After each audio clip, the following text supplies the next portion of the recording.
നിന്നുടെ കാര്യം വഹിച്ചു വസിക്ക നീ ഏവം അരുൾ ചെയ്തു നിൽക്കും ദശാന്തരേ നിന്നുടെ കാര്യം. എന്താ? അമ്മയോട് ഇനി ചില കാര്യങ്ങൾ പറയാനുണ്ട്. ഇനി എന്തോന്ന് പറയാനാ? വനചേട്ടത്തി പറഞ്ഞിട്ട് പോയത് അമ്മയും കേട്ടല്ലോ. അതിൽ ഇത്രയെങ്കിലും സത്യം ഉണ്ടെന്ന്. എടാ, സത്യം ഉണ്ടേലും ഇല്ലേലും കുടുംബത്തിന് പേരുദോഷം കേൾപ്പിച്ചല്ലോടാ നീ. എടാ, പെറ്റതള്ളയും ചേട്ടന്മാരും പറയുന്നത് കേൾക്കാതെ അവരുടെ കുറ്റങ്ങൾ കണ്ടുപിടിക്കാനും വിളിച്ചു കൂവാനും ആയിരുന്നല്ലോ നിനക്ക് ഉത്സാഹം. നീ ഇതൊക്കെ എന്തിനു വേണ്ടിയാ ചെയ്തതെന്ന് എനിക്കിപ്പം മനസ്സിലായടാ. നീ എന്നോട് ഇനി ഒന്നും പറയണ്ട.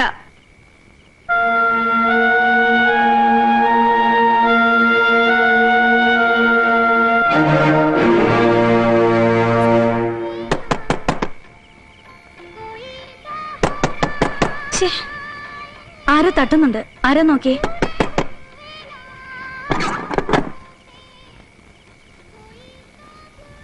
എന്താ?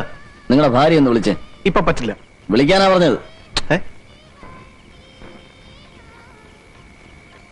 വനജേ, പ്രസാദ് വിളിക്കുന്നു. അവൻ വിളിക്കുമ്പോ ഓടിച്ചെല്ലാൻ അവനാരാ? പോകാൻ പറ അവനോട്.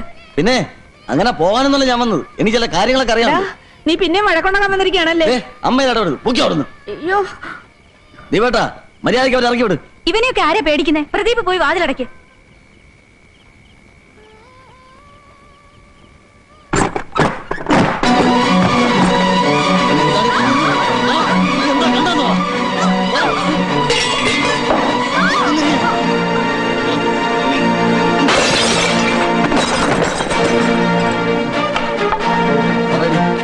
നീ എന്താ കണ്ടെന്ന് പറ.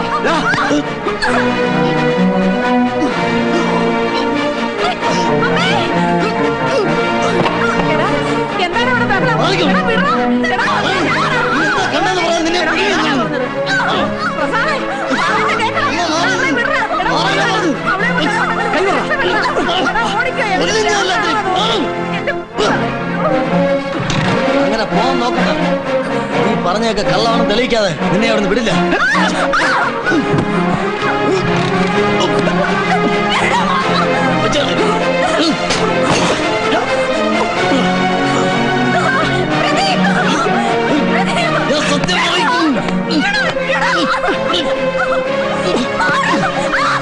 കണ്ടെന്നത്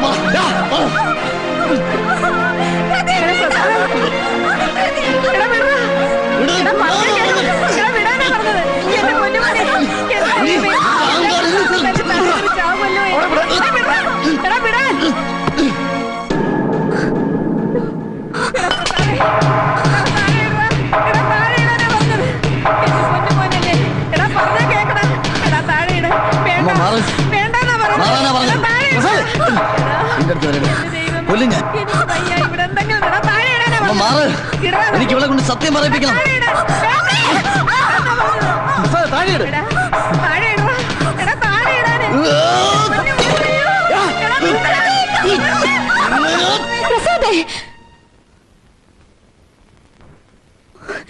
എന്താ പ്രസാദ ഇത്?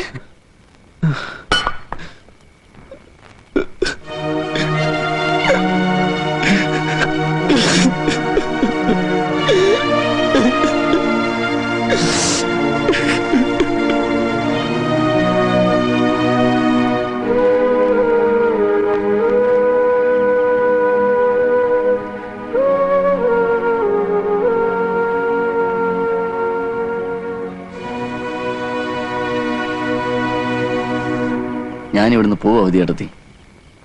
പ്രസാദ് ഇവിടുന്ന് പോയാ ഇവിടുത്തെ പ്രശ്നങ്ങളൊക്കെ തീരുമോ? പോവേണ്ടത് ഞാനാ. ഞാനല്ലേ ഇവിടെ ഒരു അധികപ്പറ്റ്. വിദ്യാർത്ഥി ഇവിടുന്ന് പോകരുത്. ഭാര്യ എല്ലാ കാലത്തും ഭർത്താവിന്റെ അമ്മായിയമ്മയുടെയും ആട്ടും തൊഴിയേറ്റ് കിടക്കേണ്ടവളാണെന്ന് ആരാ പറഞ്ഞിരിക്കുന്നത്? ഒരമ്മയ്ക്ക് കുഞ്ഞിനെ പോറ്റാൻ ഭർത്താവിന്റെ അഡ്രസ് ഔദാര്യം ആവശ്യമാണെന്ന് ഒരു പുസ്തകത്തിൽ എഴുതി വെച്ചിട്ടില്ല. സ്വന്തം കാലിനുള്ള തന്റെ ഇടം വേണം വിദ്യാർത്ഥി. ഏട്ടനൊരു പാവ.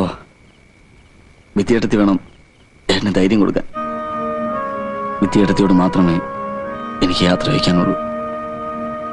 ഇനിയും ഞാനിവിടെ നിന്നാൽ ഞാൻ വരട്ടെ.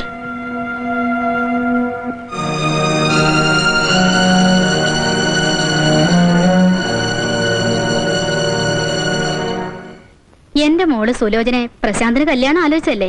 30 പവന്റെ ആഭരണങ്ങളും 50,000 രൂപയും രൊക്കം തരാമെന്ന് പറഞ്ഞതല്ലേ? അവന്റെ ഇഷ്ടക്കേട് കൊണ്ട് അവൻ വേണ്ടെന്ന് വെച്ചു. അത് പിന്നെ സുലോചനയുടെ 2ാം കെട്ടായതുകൊണ്ടാ ചാന്തൻ ഇഷ്ടപ്പെടാതിരുന്നത്. ചാന്തേട്ടൻ ഇങ്ങനെ തന്നെ വേണം. വലിയ സുന്ദരിപ്പെണ്ണിനെ അന്വേഷിച്ച് പോയതല്ലേ? എന്നിട്ടിപ്പോ എന്തായി? ആ പിഴച്ചവൾ ഒരുത്തി കാരണമാ എന്റെ പ്രസാദമോ നാട് വിട്ടു പോയത്. എന്റെ മക്കളെ തമ്മിൽ തെല്ലിച്ച് അവക്ക് ഗതി പിടിക്കില്ല. ഇനി അതും ഇതും പറഞ്ഞിട്ട് എന്താ കാര്യം? അല്ല, ശാന്തൻ എങ്ങനെയാ അവളോട്? നിവർത്തിയില്ലാത്തത് കൊണ്ട് സഹിക്കുന്നു. ഇത്രയൊക്കെ ആയിട്ടും പിന്നെ എന്തിനാ അവളെ അവിടെ താമസിപ്പിച്ചിരിക്കുന്നത്? ഉപേക്ഷിക്കാൻ മേലായിരുന്നോ? അതെങ്ങനെയാ സരോജിനി? അവള് കൊണ്ടുവന്ന് പൊന്നും പണ്ടും ഒക്കെ എടുത്തു പോയില്ലേ? അതെന്താന്ന് വെച്ചാൽ അങ്ങ് തിരിച്ചു കൊടുത്താ പോരെ? 30 പവന്റെ ആഭരണങ്ങളും 80,000 രൂപയും ഇപ്പോഴും ഇവളുടെ കാര്യത്തിന് വേണ്ടി ഞങ്ങൾ കരുതി വെച്ചിട്ടുണ്ട്.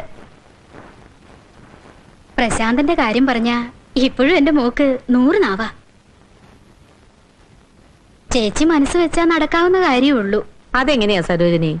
ഇപ്പോ വേണോന്ന് വിചാരിച്ചാ ഇപ്പോഴും നടക്കും. വിദ്യ പ്രസവിച്ചു കഴിഞ്ഞാ പിന്നെ ബുദ്ധിമുട്ടാ.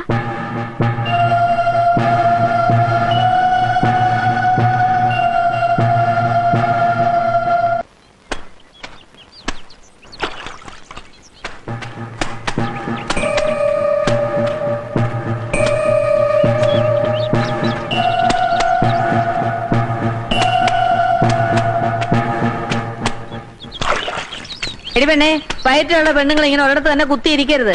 കാലും കൈയും ഒക്കെ ഒന്ന് അനങ്ങട്ടിടി. നീ അങ്ങോട്ട് ഇറങ്ങി നിന്നാ തുണിയൊക്കെ ഒന്ന് ഒലച്ചെടുത്തേ. വെയിലിപ്പോ അങ്ങ് പോകും.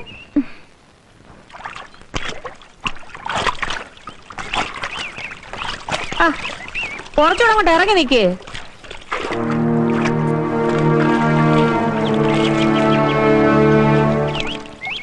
മക്കള് വല്ലതും കഴിച്ചോടി? വയറ്റുള്ളപ്പം വയറ് നിറച്ചു വല്ലതും കഴിക്കണം. മക്കളെ, ആ അഴുക്ക് വെള്ളത്തിൽ കഴുകാതെ അങ്ങോട്ട് ഇറങ്ങി നിന്നാ നല്ല വെള്ളത്തിൽ ഒലച്ചെടുക്ക്. ആ, അമ്മ പിടിച്ചേരാം പതുക്കെ. ഓ, എന്താ പേടിക്കാനാ? അമ്മയല്ലേ ഇവിടെ നിൽക്കുന്നത്. അങ്ങനെ ആ, അങ്ങനെ മക്കൾ ഓരോ തുണിയും എടുത്തേ. ആ, അമ്മ ഓരോന്നെടുത്ത് അങ്ങോട്ട് ഇട്ട് തരാം. മക്കൾ ഒലച്ചെടുക്ക്.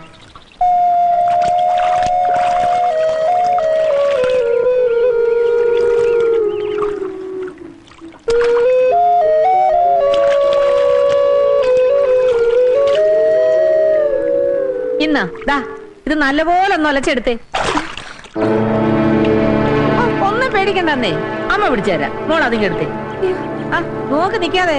തുണി ഞാൻ കൊഴുകി പോവും. അവിടെ വലിയ ആഴമൊന്നും ഇല്ലെന്നേ. ഞാൻ പിടിച്ചേരാ. അതിങ്ങ് എത്തിയാ എടുത്തോ. ആഹാ, ഇങ്ങനെ പേടിച്ചാൽ എങ്ങനെയാ? ആ, എടുത്തോ ഇങ്ങ. അങ്ങനെ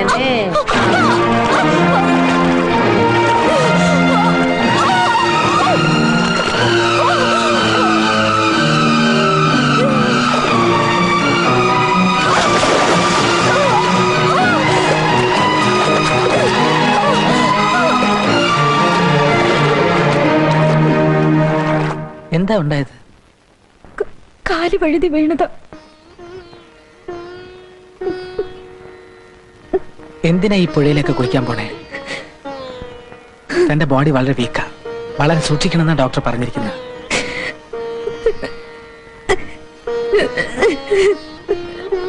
കണ്ണടച്ച് കിടന്നോളൂ.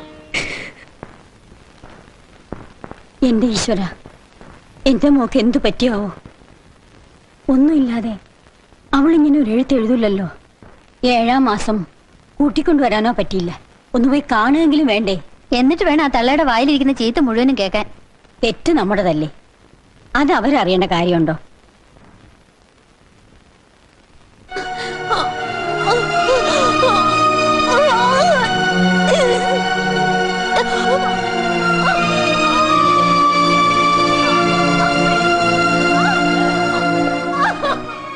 എന്താ അമ്മ ഇത്? എന്തിനു വേണത്? വല്ല ആശുപത്രിയിലും കൊണ്ടുവന്ന് നോക്ക്. ഈ നിലവിളിയും കുന്തമൊന്നും കേട്ട് നീ പേടിക്കണ്ട. ഇതൊക്കെ സർവ്വസാധാരണമല്ലേ? മനുഷ്യന് സ്വയം തരത്തില്ലെന്ന് വെച്ചാ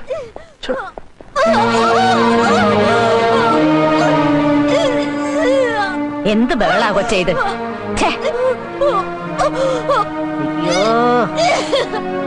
ഞാൻ മാത്രം വിചാരിച്ചോണ്ട് കാര്യമല്ല കൊച്ചേ. നല്ലോണം ദൈവത്തിന് വിളി. അത്തം നക്ഷത്രത്തിന് 4 നാഴികൂടിയുണ്ട്. അതെ, വേദന തുടങ്ങിയിട്ടേ ഉള്ളൂ. കുറച്ചുകൂടെ താമസമുണ്ട്. കുറച്ചല്ല, നല്ലപോലെ താമസിച്ചോട്ടെ. അത്തം നക്ഷത്രത്തിനെ തന്തക്കാലുണ്ട്.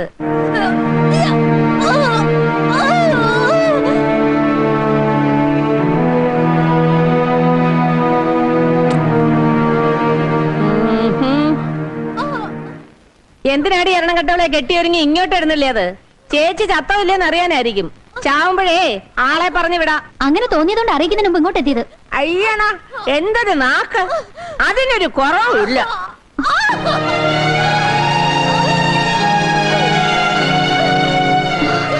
നില്ലടി അവിടെ, അങ്ങോട്ട് മാറുന്നോടെ. അയ്യോ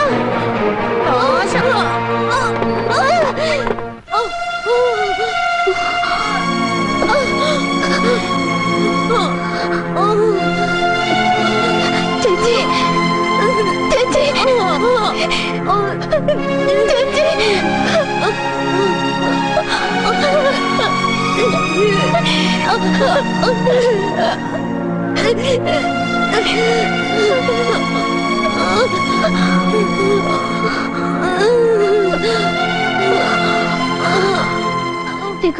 ചേച്ചി ഉടനെ ഹോസ്പിറ്റലിൽ കൊണ്ടുപോകണം. എവിടെ കൊണ്ടുപോകണമെന്നേ ഞങ്ങള് തീരുമാനിച്ചോളാം. നീ വേഗം ഒരു വണ്ടി വിളിച്ചോണ്ട് വാ.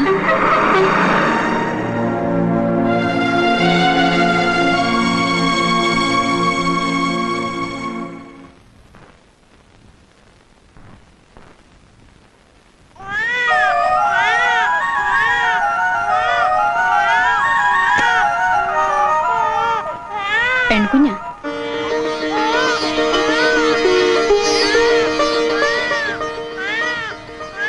കുറച്ചുകൂടി കഴിഞ്ഞിട്ട് കൊണ്ടുവരുന്നില്ലേ? പോസ്റ്റ്മോർട്ടം നടത്തി കുഞ്ഞിന്റെ നല്ലതും ഡെഡ് ബോഡി കൂടി കൊണ്ടുവരുന്നല്ലോ.